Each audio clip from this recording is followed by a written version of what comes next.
कभी सोचा है कि आखिर इस्लाम में छींक आने पर अल्हम्दुलिल्लाह कहने को क्यों कहा गया है? तो आज जान लेते हैं। वैज्ञानिकों ने जब छींक पर रिसर्च की तो हैरत अंगेज रिजल्ट सामने आए।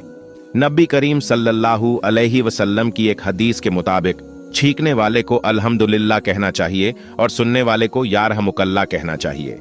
छींक एक मामूली चीज नहीं है, बल्कि अल्लाह ताला की एक बहुत बड़ी नेमत है। जब हम छींकते हैं तो हमारा दिल एक सेकंड के लिए रुक जाता है और फिर दोबारा धड़कता है। यही वजह है कि हम अल्हम्दुलिल्लाह कहकर अल्लाह ताला का शुक्र अदा करते हैं। मेडिकल साइंस भी मानती है कि छींकना हमारे लिए कितना फायदेमंद है। एक छींक में लगभग 1 लाख कीटाणु बाहर आ जाते हैं। इसके अलावा छींक हमारे फेफड़ों को साफ करती है और